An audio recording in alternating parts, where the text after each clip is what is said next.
मित्रांनो, टोमॅटो झाडाला भरपूर फुले येतात, पण काही दिवसांनी ही फुले गळून जातात.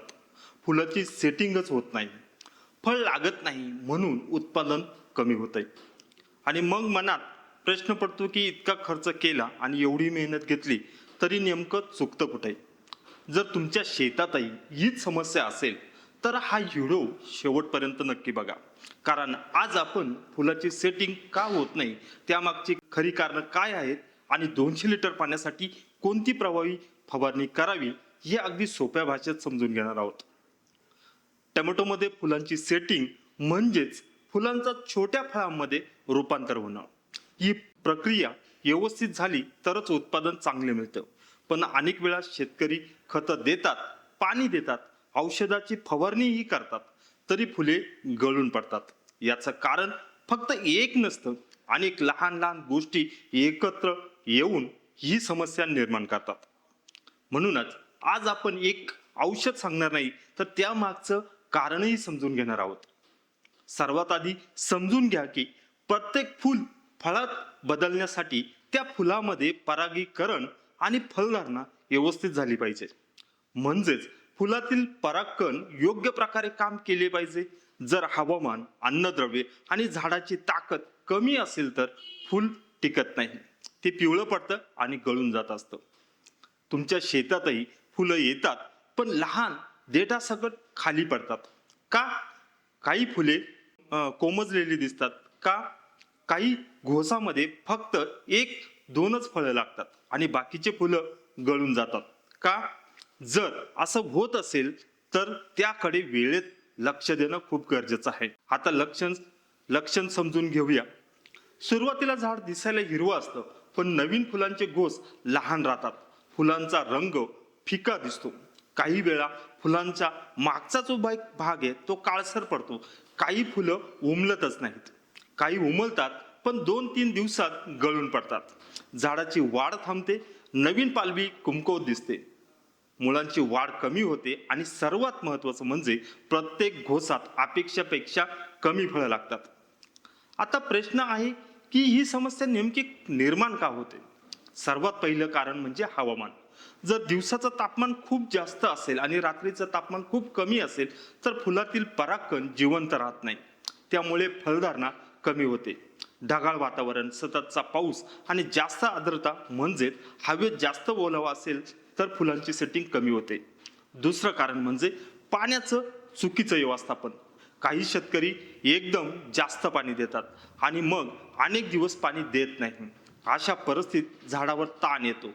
हा ताण फुलांना सहन होत नाही आणि ती गळून पडतात. त्यामुळे जमिनीत नेहमी एकसारखा ओलावा ठेवणं खूप महत्वाचं आहे. तिसरं कारण म्हणजे अन्नद्रव्यांचा समतोल. विशेषतः बोरान, कॅल्शियम, पोटॅश आणि सूक्ष्म अन्नद्रव्यांची कमतरता असेल तर फुलांची गुणवत्ता कमी होते. झाडाकडे फळ तयार करण्याची ताकद राहत नाही. आणि काही वेळा नत्र म्हणजेच युरिया जास्त दिल्यामुळे झाड फक्त पानांमध्ये वाढते आणि फुलाकडे दुर्लक्ष करते. तुमच्या शेतात झाड खूप हिरवीगार आहेत, पण फळं कमी लागत आहेत का? मग नत्राचं प्रमाण जर जास्त झालेलं नाही ना, हे नक्की तपासा. आता सर्वात महत्वाचा भाग म्हणजे उपाय. फक्त एक फवारणी करून ही समस्या कायमची सुटत नाही. योग्य व्यवस्थापन आणि योग्य वेळेवर केलेली फवारणी याचा एकत्रित परिणाम चांगला मिळतो. सर्वप्रथम शेतात पाण्याचं नियोजन करा. माती कोरडी पडू देऊ नका आणि पाणी साचू देऊ नका. झाडाला ताण येणार नाही याची काळजी घ्या. फुलोऱ्याच्या काळात अचानक खतांचा मोठा डोस देऊ नका. आता फवारणीबद्दल बोलूया. फुलांच्या सुरुवातीच्या अवस्थेत 200 लिटर पाण्यासाठी चिलेटेड बोरॉन 200 ग्राम, कॅल्शियम सहज उपलब्ध होईल अशा स्वरूपातील कॅल्शियम खत 500 ग्रॅम आणि उच्च दर्जाचं जे काही सिवीड आहेत यावर आधारित एखादं प्रोडक्ट याबरोबर घेऊन 250 ते 500 मिली पर्यंत तुम्ही 200 लिटर पाण्यासाठी वापरू शकता. जर झाडावर ताण जास्त असेल तर अमिनोयुक्त जे काही एखादं प्रोडक्ट असेल ज्यामध्ये इसाबीन आहेत किंवा इतरही मार्केटमध्ये बरेच प्रोडक्ट आहे, याचा वापर तुम्ही जर ह्या काळात केला त्याचाही तुम्हाला चांगली फायदा होऊ शकतो. ही फवारणी सकाळी किंवा संध्याकाळी करावी. दुपारच्या उन्हात कधीही करू नये. काही परिस्थितीत जे काही कृषी तज्ज्ञांच्या सल्ल्याने फुलगळ कमी करण्यासाठी जे काही औषध आहे यांचाही वापर तुम्ही आपल्या प्लॉटमध्ये करू शकता. मात्र त्याचा डोस स्वतःच्या अंदाजाने वाढवू नका. ज्या काही प्रोडक्टचं जे काही प्रमाण आहे त्याचनुसार ह्या समस्येवरती तुम्ही एखादी फवारणी घेऊ शकता. आणखीन एक महत्वाची गोष्ट, फुलोऱ्याच्या काळात रोग आणि किडीचं नियंत्रण वेळेवर करा. विशेषतः थ्रिप्स आणि पांढरी माशी ह्या किडी फुलांच्या नुकसान मोठ्या प्रमाणावर करतात. तसेच करपा किंवा इतर बुरशीजन्य रोगांमुळे सुद्धा झाड कमजोर व्हायला लागते आणि अशा परिस्थितीत बागेवरती फुलगळ प्लॉटवरती तुम्हाला फुलगळ दिसू शकते. झाड निरोगी असेल तर फुलांची सेटिंग नैसर्गिकरित्या चांगली होते.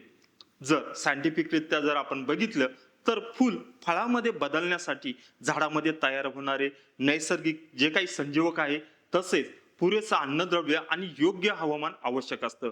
जेव्हा झाडावर ताण येतो तेव्हा झाड स्वतःच काही फुलं गाळून टाकतात, कारण त्याला वाटतं एवढी फळं वाढवण्याची क्षमता त्याच्याकडे नाही. म्हणूनच आपण झाडावर ताण कमी ठेवला, जर संतुलित खत व्यवस्थापन आणि सूक्ष्म अन्नद्रव्यांचा योग्य वापर केला तर फुलांची सेटिंग लक्षणीयरित्या सुधारू शकते. टोमॅटो प्लॉटमध्ये संतुलित पोषण असेल, योग्य पाणी नियोजन असेल आणि वेळेवर केलेली फवारणी यावर तुम्ही भर द्यायला हवा. आता एक प्रश्न तुम्हाला विचारतो, तुम्ही फुलं दिसली तर लगेच कोणतंही एखादं अमिनो ऍसिड असेल, एखादं औषध बाजारात मिळणारं जे काही तुम्ही वापरता का? जर उत्तर हो असेल तर ही सवय बदलण्याची वेळ आली आहे. कारण प्रत्येक शेतीची परिस्थिती, प्रत्येक प्लॉटची परिस्थिती आणि त्याची कारणं ही वेगवेगळी असतात. मग यावर एकच उपाय करून फायदा नसतो. शेतकरी अनेक चुका करतात. फुलोऱ्याच्या काळात जास्त युरिया देणं, एकाच वेळी अनेक औषधं मिसळणं, दुपारच्या उन्हात फवारणी करणं, पाण्याचा ताण देणं, सूक्ष्म अन्नद्रव्यांकडे दुर्लक्ष करणं, रोग किडी उशिरा ओळखणं आणि फुलगळ सुरू झाल्यानंतर उपाय शोधणं, ह्या चुका टाळल्या तर उत्पादनात चांगली वाढ दिसू शकते. म्हणून मित्रांनो, आजचा सर्वात महत्वाचा जो काही विषय आहे तो म्हणजे फुलाची सेटिंग ही फक्त एका औषधावर अवलंबून नसते. योग्य हवामानाचं निरीक्षण, संतुलित खत व्यवस्थापन, सूक्ष्म अन्नद्रव्यांचा योग्य वापर, पाण्याचं नियोजन आणि रोग किडींचा वेळेवर नियंत्रण, योग्य टप्प्यावर केलेली फवारणी, ह्या सर्व गोष्टी एकत्र काम करतात. तेव्हा प्रत्येक घोसामध्ये जास्तीत जास्त फळं लागतात आणि उत्पादन वाढतं. तुमच्या शेतातही फुलगळ आणि फुलांची सेटिंग न होण्याची समस्या आली असेल तर खाली कॉमेंटमध्ये नक्की लिहा. शक्य असेल तर तुमच्या पिकाचे फोटोही पाठवा. आम्ही त्याचं विश्लेषण करून योग्य मार्गदर्शन करण्याचा प्रयत्न करू. नमस्कार.